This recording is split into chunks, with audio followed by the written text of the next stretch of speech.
The Economist.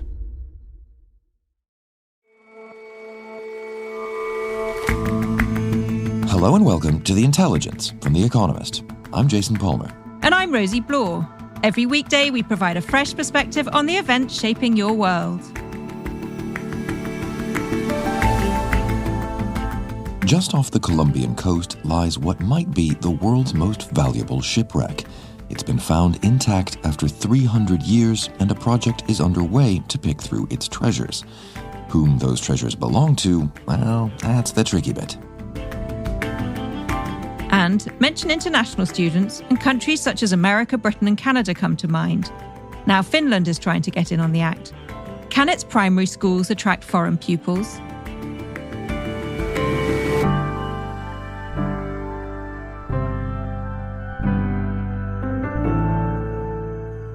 First up, though,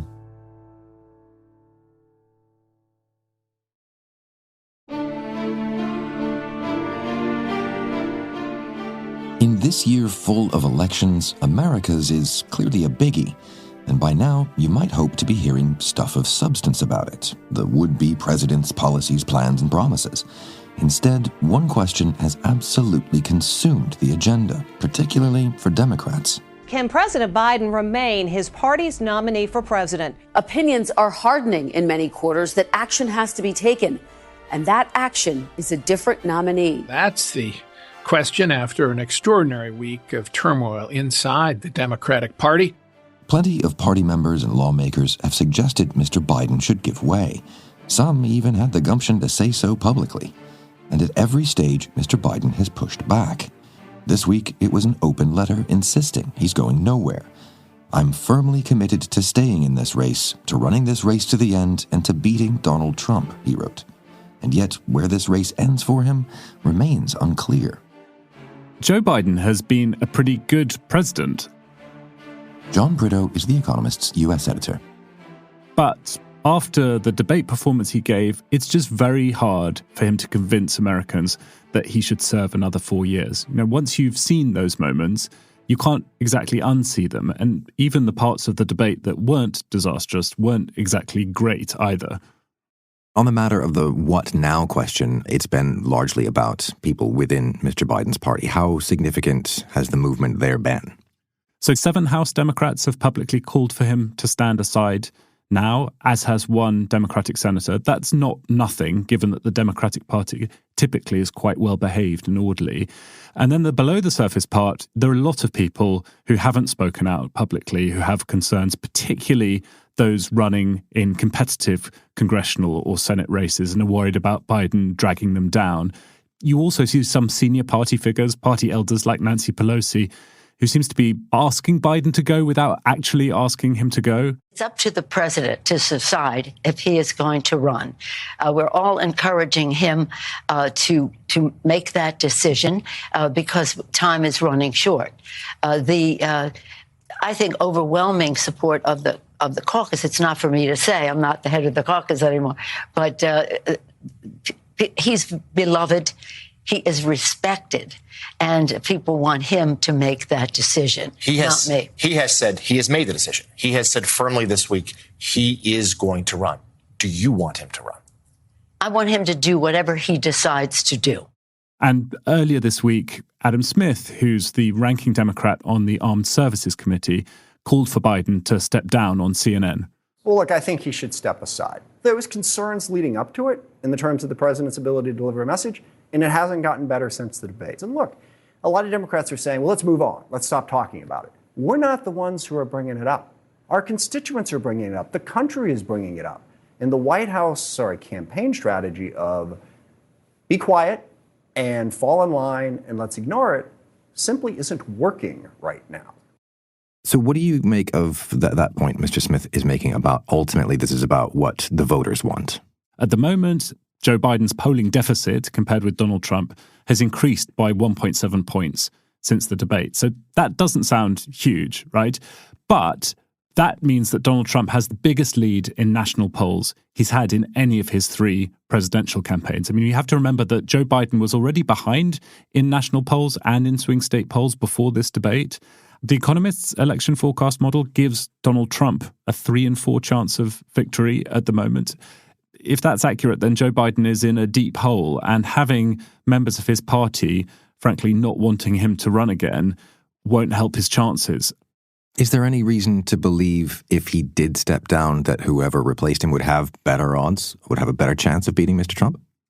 There's not a lot of evidence in polling. So the latest polling shows that Kamala Harris might do slightly better, but that's really because essentially no Democrat has the name recognition that Joe Biden has. And so when pollsters ask, would you vote for Donald Trump, or would you vote for Gretchen Whitmer or Pete Buttigieg or Roy Cooper or somebody else, so many voters haven't heard of those people that actually their numbers don't look that great against Trump. And so Joe Biden and his vice president, Kamala Harris, look like the best bets on raw polling numbers. However, that's just not great evidence. I think better evidence is if you talk to political observers or, frankly, talk to elected Democrats who are the best judges at who's really good at winning elections.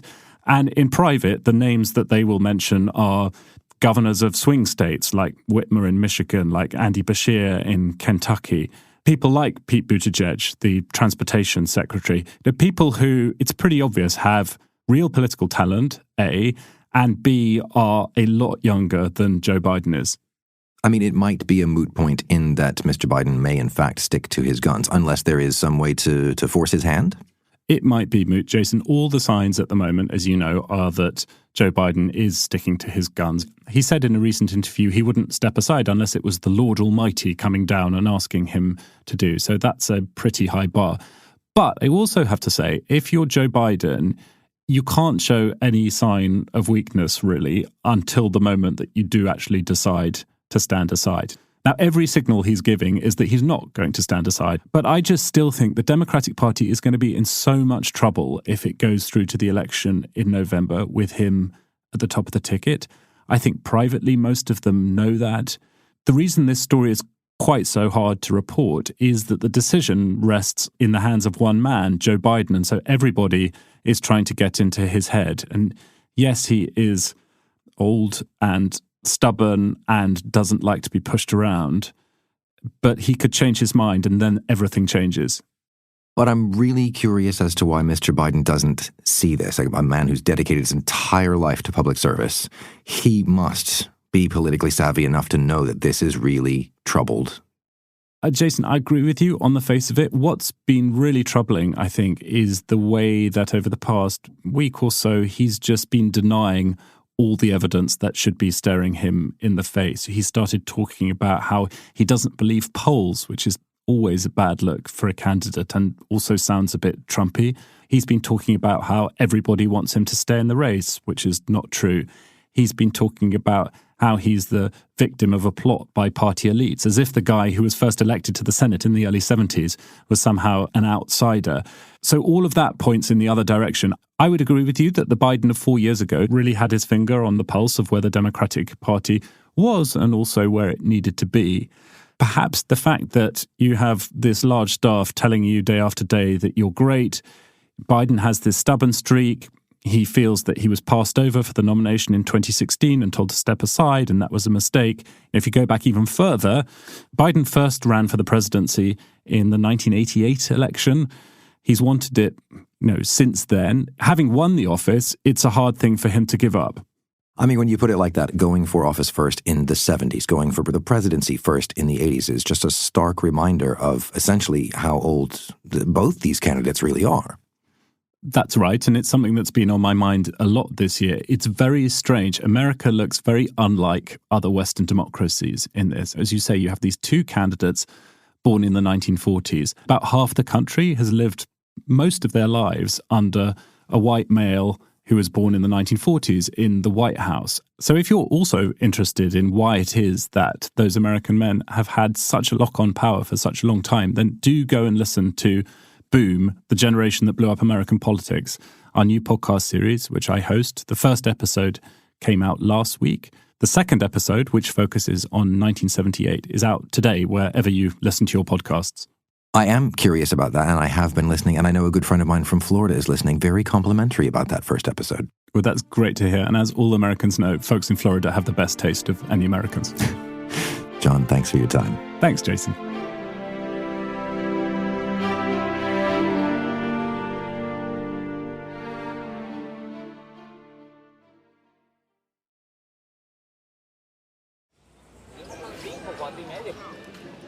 I recently traveled to Cartagena, which is a stunning town on Colombia's northern Caribbean coast. Claire McHugh writes about Colombia for The Economist. It's full of tourists, and they all go there to wander along the walls because it's surrounded by these enormous military walls that the Spanish built to fend off pirates. And you basically just spend the day wandering around the streets, looking at the very brightly coloured houses and eating ceviche. And there's street performers and sloths in the park. And it's so atmospheric and beautiful.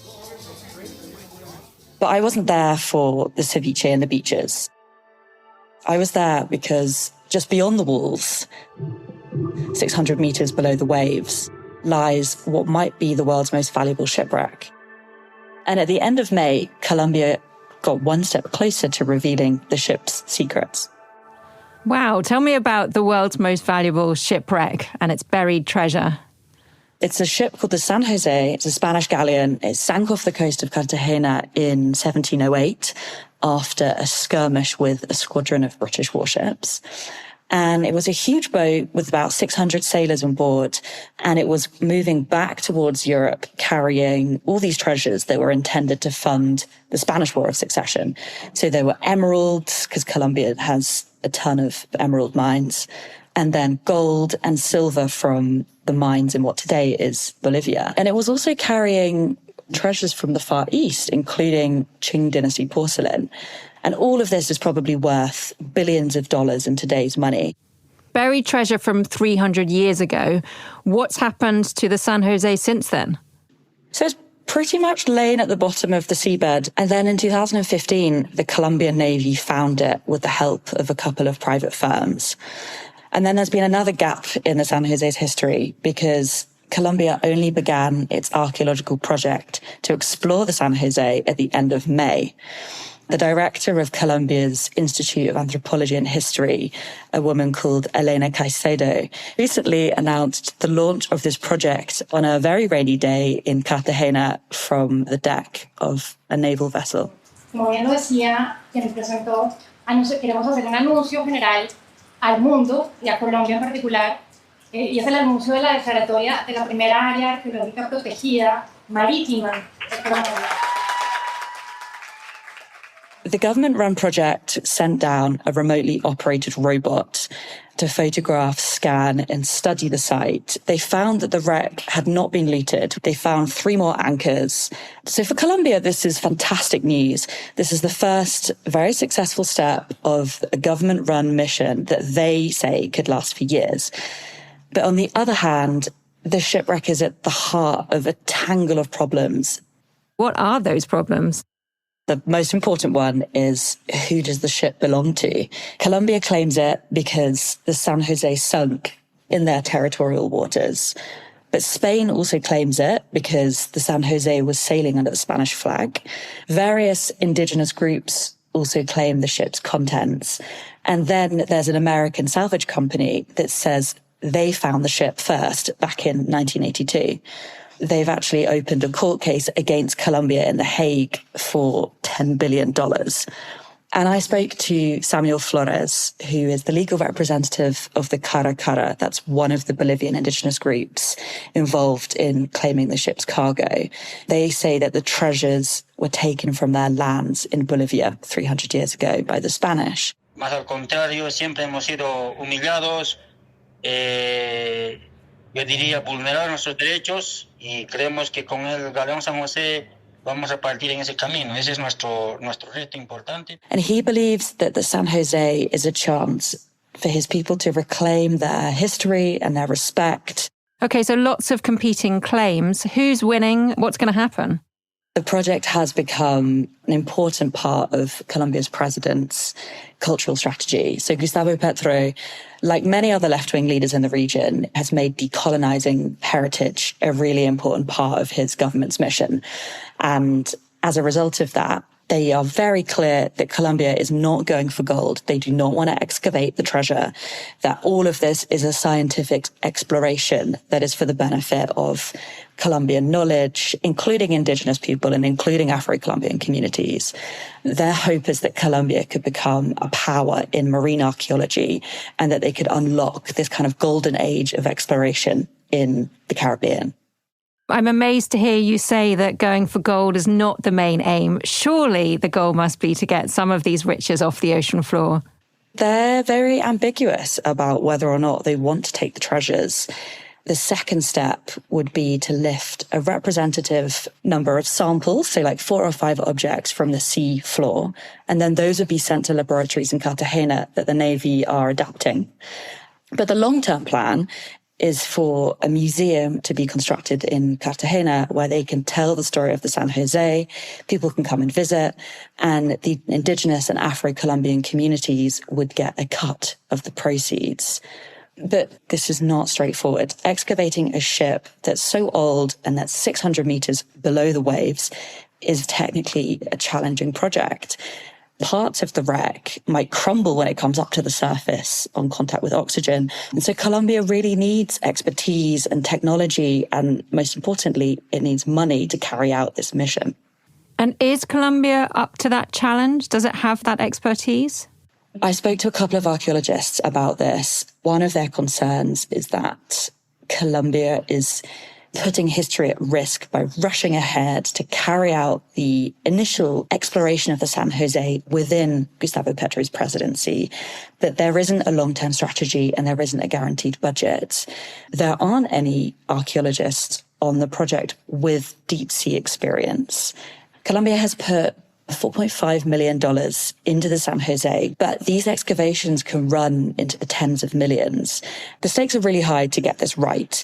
If the archaeologists cannot carry out the excavation within the time frame required, then treasure hunters might come back to finish off the job quickly. And that would be a worst case scenario because these treasure hunting firms are considered the pirates of the archaeological world. They just plunge in to these shipwrecks with profits in mind. And as they do so, they destroy all of this invaluable history in the process. Claire, thank you so much. Really interesting. Thanks, Rosie.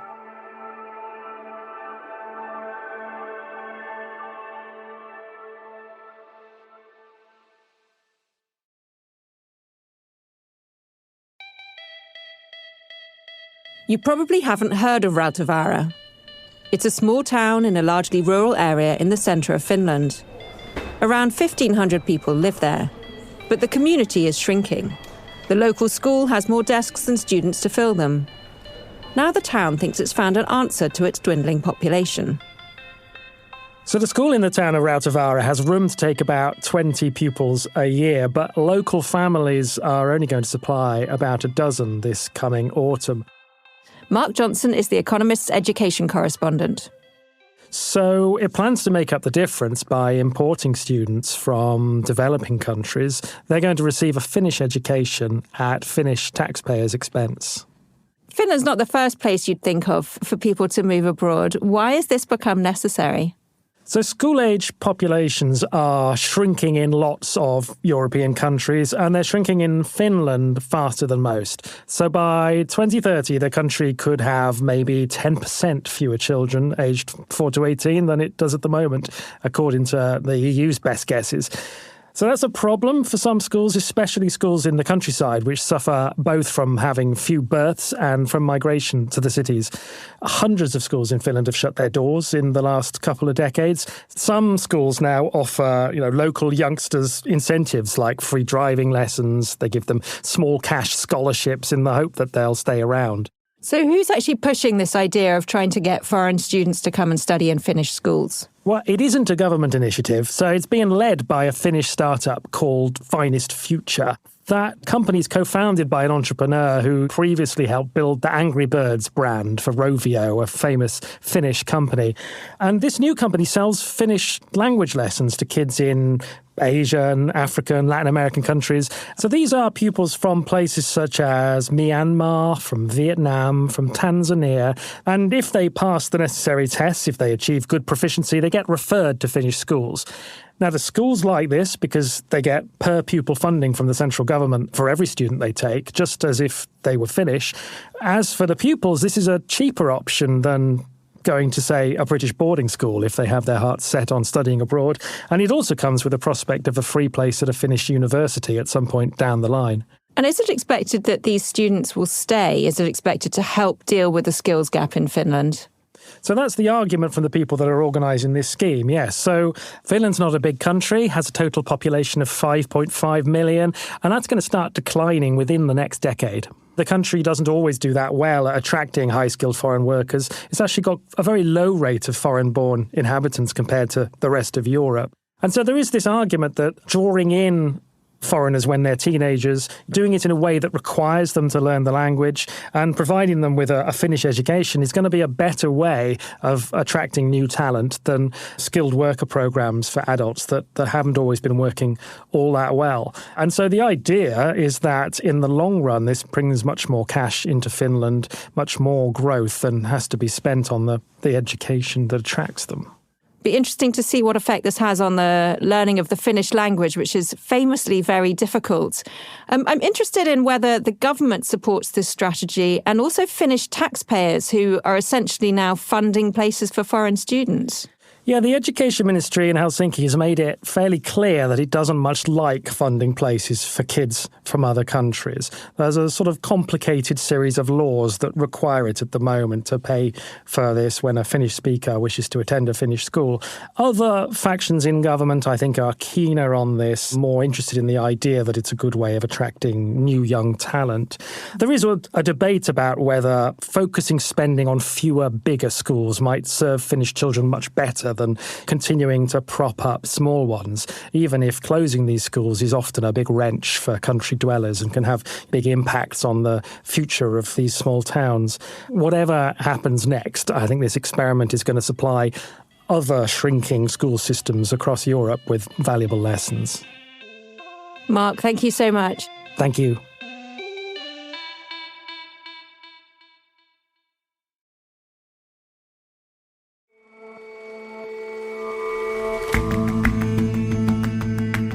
That's all for this episode of The Intelligence. We'll see you back here tomorrow.